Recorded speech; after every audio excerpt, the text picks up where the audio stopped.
à fait, Gérald. Et je suis en compagnie de Pierre Ravassar, qui représente ici une association toute nouvelle qui s'appelle Capot Vert. Vous pouvez me présenter un peu cette association?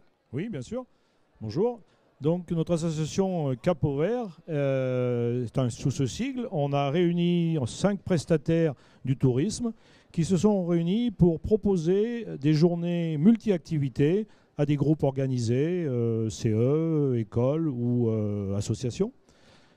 Les 5 activités que nous proposons sont le putting golf, c'est-à-dire un sport, une activité assez unique en France, qui consiste à jouer pratiquement au golf, mais sur simplement un green et un petit peu d'herbe. Donc dans un sport de pleine nature, dans un cadre très intéressant. Ensuite, nous avons du sport mécanique, quad, moto, sur des circuits bien sûr fermés. Ensuite, nous avons sport équestre, avec des promenades à cheval ou à poney. Nous avons sport, bien sûr, activité d'aventure dans les arbres avec style acrobranche, donc toujours en altitude avec des sites remarquables. Et puis nous offrons aussi une activité un peu différente qui est un voyage en train historique, machine à vapeur ou machine diesel, mais train ancien, donc sur un parcours de 10 km à peu près. Voilà, donc ces 5 activités, plus éventuellement de la restauration ou de l'hébergement, peut être construit à la carte en fonction des besoins de chaque groupe. Les différentes personnes participant de ces groupes peuvent faire plusieurs ateliers dans la journée. Alors, vous êtes une nouvelle association, vous venez d'ouvrir. Alors, vous faites quoi? Vous fédérez un certain nombre de prestataires qui existaient avant et qui, ma foi, travaillaient tout seuls sans beaucoup de succès ou avec moins de succès qu'en groupe? Oui, tout à fait. Nous étions des prestataires relativement proches puisqu'on était dans un rayon d'environ 10 km autour de la ville du Chambon-sur-Lignon. Ça se situe à la frontière de la Haute-Loire et de l'Ardèche, Tence, le Chambon-sur-Lignon.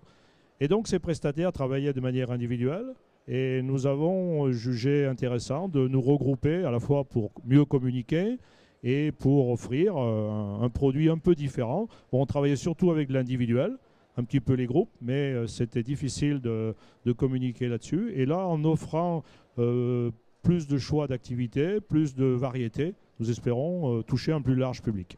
Les premiers contacts que vous avez eus, quelles sont les activités qui vous ont été le plus demandées, entre guillemets? Alors, sur les contacts qu'on a eus, c'est vrai que, en ce moment, les sports mécaniques sont relativement souvent attractifs pour des personnes un peu plus jeunes. Le sport moto, le quad, tout terrain, c'est quelque chose qui attire beaucoup les jeunes, et les moins jeunes d'ailleurs. Alors, le putting golf, les gens connaissent très peu, mais c'est quelque chose qui sans doute est très intéressant aussi. Ça permet de faire des petits tournois.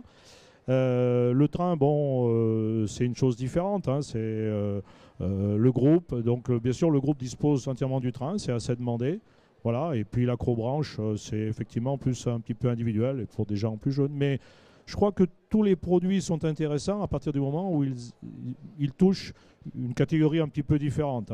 Plus ou moins sportive, plus ou moins calme. Alors, faut être combien pour participer aux différentes activités? Parce que vous les lancez à partir de combien et jusqu'à combien de personnes? Alors, suivant les activités, si on démarre le plus, par exemple le train, on peut faire des trains de 150 personnes. Oui, bien sûr. Par contre, ça c'est simple. Voilà. Bon, le putting golf peut accueillir environ, on joue à peu près 3 ou 4 personnes par green, donc ça fait 30-40 personnes.